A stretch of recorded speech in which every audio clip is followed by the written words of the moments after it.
seorang sahabat habis sholat duhur ba'diyah di masjid, qobliyah di masjid. Apa kata Nabi? La taj'alu buyutakum kuburan, cuma apik coba entek-entekno nang masjid. Omam yo bagiai keapian. Rumah kamu jangan jadikan kuburan. Jadi sholat sunatnya di masjid, ba'diyahnya di masjid. Dari masjid sholat. Kenangan anak kamu apa? Bapak itu orang yang kalau datang dari pergi sholat. Sehingga kenangan anak-anak kita ini melihat kita sholat sujud di rumah. Sehingga Nabi membahasakan apa? Jangan jadikan rumah kamu sebagai kuburan, kasih jatah sholat. Sehingga ulama mengatakan jamaah itu paling baik itu di masjid untuk jamaah fardu. Untuk sholat sunat beberapa malah sebaiknya di rumah. Makanya Nabi membahasakan apa? La taj'alu buyutakum kuburan, jangan jadikan rumah kamu sebagai kuburan. Apalagi ada pepatah lagi, al-ummu madrasatul ula, ibu adalah madrasah pertama. Coba kalau kita ngajarin Quran di rumah, ya tentu masjid ya tetap ada kegiatan, tapi jangan sampai mematikan rumah. Jadi ramenya masjid ya baik, tidak ramai kalau yang ramai ibadah di rumah-rumah juga baik. Maka dulu zaman Nabi Musa malah istilahnya waj'alu buyutakum qiblatan wa aqimus sholat, jadikan rumah kamu sebagai kiblat, sebagai tempat ibadah.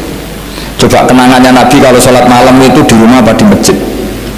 Di rumah. Sehingga Aisyah punya kenangan sampai hatta waromat qodamau, sehingga tangan kakinya Nabi bengkak. Dan Nabi alami saja. Kamu kira Nabi sholat punya kayak anak-anak sekarang kan ada ruang sholat, ternyata hanya dipasang sajadah sama tasbih, nggak pernah dipakai. Kalau Nabi enggak, yang dipakai Sayyidah Aisyah itu ya tempat sholat. Sehingga kata Aisyah, Nabi itu sholat di tempat tidur saya. Kalau Nabi sedang berdiri, kakiku tak selonjorkan. Kalau Nabi sujud, kakiku tak ingkerkan. Ya di tempat Sayyidah Aisyah tidur itu Nabi sholat. Pas berdiri kan berdirinya Nabi lama, Aisyah selonjor. Pas Nabi mau sujud, kakinya diingkretkan. Segampang itu Nabi. Akhirnya apa?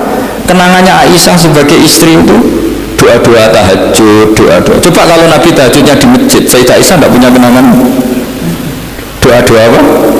Tahajud.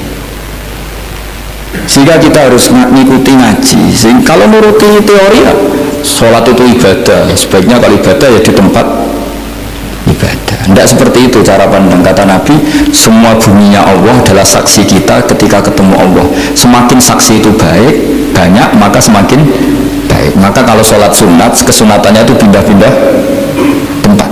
Tapi ya jangan terlalu habis di sini terus pakai mobil ke sana gitu. Ya kalau pas di perempatan ada orang cantik nggak jadi diterusin nanti.